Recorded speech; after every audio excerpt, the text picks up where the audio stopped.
The goblet squat not only just trains the fundamental squat patterns that's important to every athlete, even if the squat is not necessarily a part of your sport.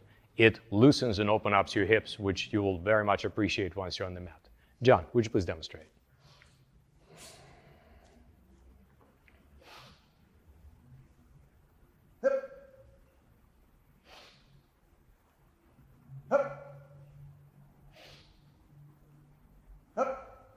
Thank you, John.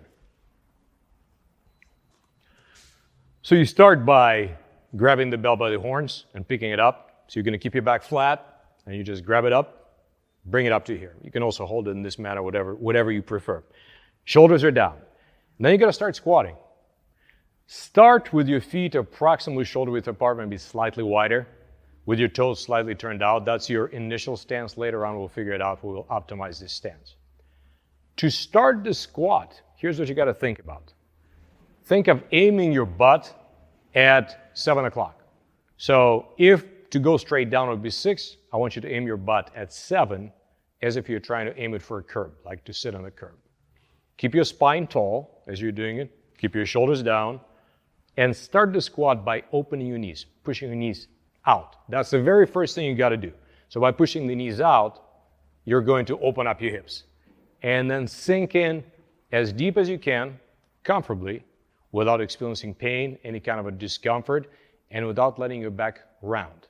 So, and as you progress on the squat, you're going to go deeper and deeper. So let's pretend that John cannot quite squat rock bottom yet.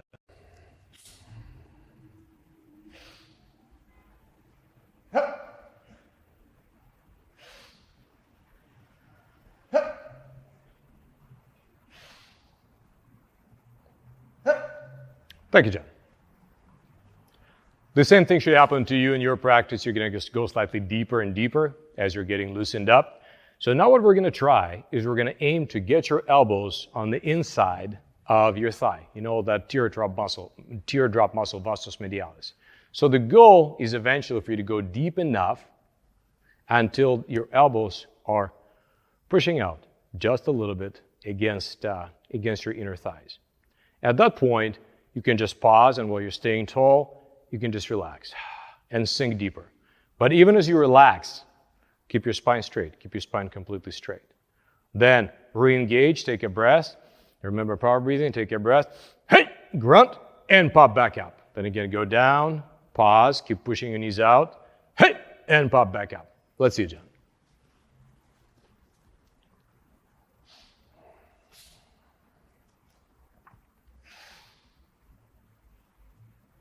Notice how he's pushing his knees out. Relax, let some air out. And now inhale, re-engage. Nice. Remember, passive exhalation, stretch. Hard exhalation, strength. Excellent. Thank you, John. The next element we're going to add is what we call prying. So quite literally, we're going to pry your joints loose in a lot of different directions. So what John is going to do is he's going to descend into the bottom of the goblet squat, his elbows inside his knees, push them out. Then he's going to start moving his hips in different directions. He's going to try to move his pelvis side to side. He's going to try to separate his pelvis into two halves. Believe it or not, there are two halves in your pelvis, and if they don't move, you have problems. He's going to try to pull his hips out of the sockets. He's going to rotate his torso. He's going to make all these different movements, and watch what's going to happen. Please, John.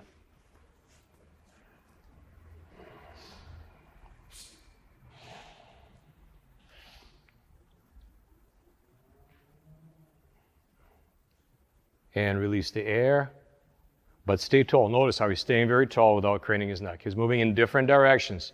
Do you notice even though his spine is staying very straight, his body is sinking lower and lower and lower and lower. And let's get up.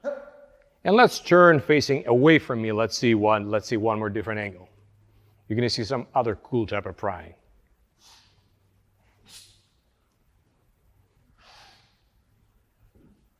Pause, and now we'll do a couple curls. Watch what starts happening.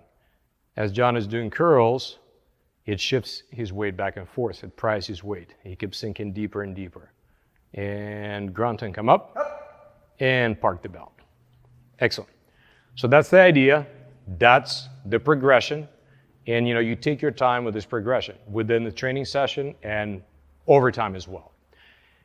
After a few sets, what you need to do when you're down on the bottom is you need to optimize your stance. As I mentioned, start approximately a little bit wider than your shoulders or around your shoulders. But then later on, when you're on the bottom, start shuffling your feet. Go side to side, a little bit in, a little bit out, until you find a place where your knees and your feet are tracking. They're perfectly tracking.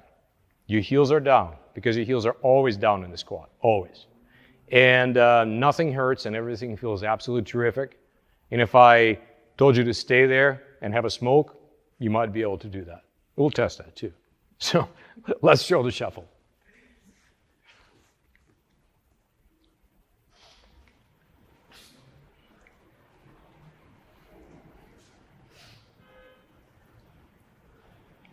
So watch how he's going to move his feet a little bit in, a little out, move his heel, moves his toes. He already's got his stance, so he doesn't really need to do it, but he's still going to find a more comfortable place. Notice he's sinking even deeper. Chest high, John, stay tall. Excellent. And grunt, hey! And get up and park. And that, ladies and gentlemen, is a goblet squat that is going to make your legs strong and flexible. Before we do one of the best kettlebell exercises and one of the best exercises, period, the swing, you need to learn how to do the deadlift, which is also very high up in the exercise ranking. Mike, let's see it. This is the most fundamental human movement there is, picking up a weight from the ground.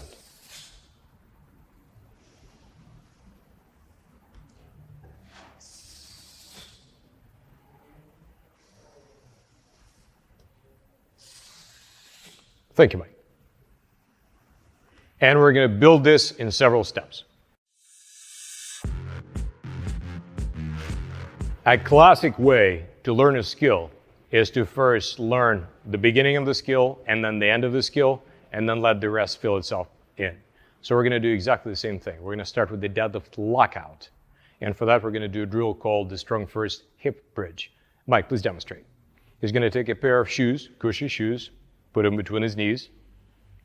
He's going to take a breath, dig his heels into the ground, and lift his hips as high as possible.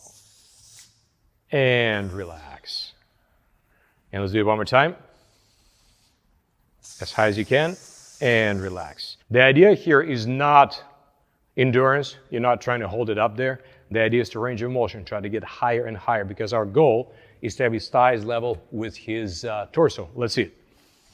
So you got to get this much hip extension, and relax, Mike.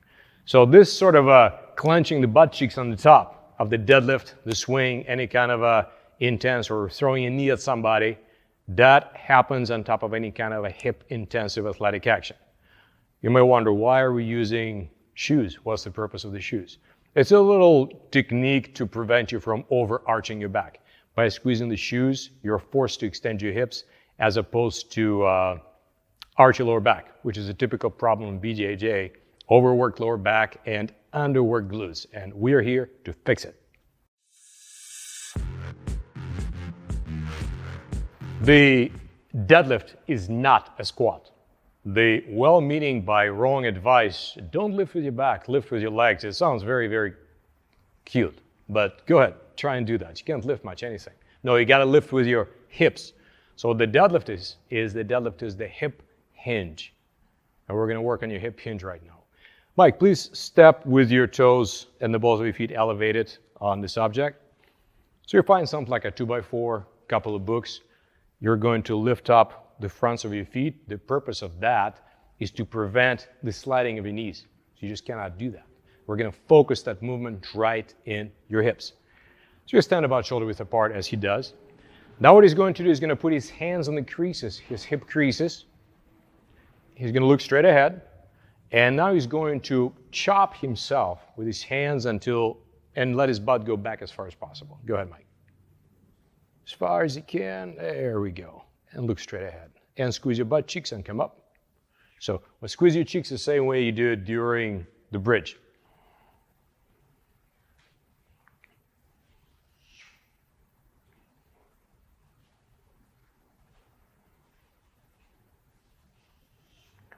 So what is happening right here is the 2x4 or this object prevents his knees from slipping forward. And as long as he insists on keeping his back straight, long, he has to bend through his hips, which is exactly what we're trying to do. So the intention is pushing your butt as far as possible while chopping yourself here and keeping the spine long. You may find that you're tight in this position, you can't get down very far. In that case, you could add a little stretching. Remember that breathing, that relaxed breathing you learned earlier? All right, Mike, so let's hip hinge down. Let's pretend you're tight. Let's not go all the way down. Look straight ahead. Okay, take a breath. Squeeze the glutes and release your breath. Notice how he's dropping deeper, he's stretching. Okay, squeeze your glutes, grip the ground with your toes and release. Take a breath, grip the ground with your toes, squeeze your glutes and release. And then take a breath and contract the glutes and stand up. And so this is how you work on your hip mobility, how you increase your hip flexion to get down deeper without compromising your back position. And our next step is the deadlift. Before taking on the deadlift, we're going to do Professor McGill's short stop drill. Mike, please place your hands above your quads, kind of a hip hinge, and slide your hands down and grab your quads above your kneecaps and pause. Now at this point, it's really important for you to activate the lats and perform an anti-shrug. So watch what he does. He contracted his lats and his shoulders went away from the ears, just the anti-shrug. Notice right now his shins are vertical or almost vertical. He looks very comfortable. His eyes are straight ahead. He's very, very solid. It's a very athletic stance, the short stop stance. And from there, he's pretty much ready to deadlift. So let's first stand up. So stand up, squeeze your cheeks, good. Notice the bell, we park the bell a little bit farther than you would put a barbell. Typically when you barbell deadlift, the weight is close to your shins or maybe in the center of your foot. Right now we have it a little bit behind. That's going to exaggerate this movement, give us a little bit more of a lat load, a little bit more of a glute load.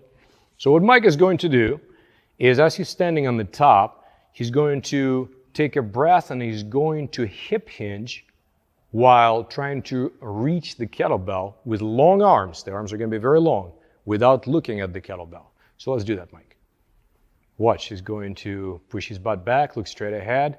And when he pause, take the bell and come up with a grunt.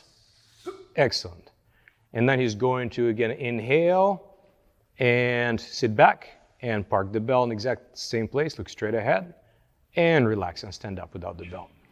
So start with the negative, it's the hip hinge. You push your butt back, try to keep this tight, keep this braced. So you can inhale either on the way down or right on the top, your choice. Then you hook the bell with your fingers, grip the deck with your fingers, with your toes. Then you're going to just contract the cheeks and just stand up as you do the bridge, the strong first bridge. Let's do a couple of reps, Mike.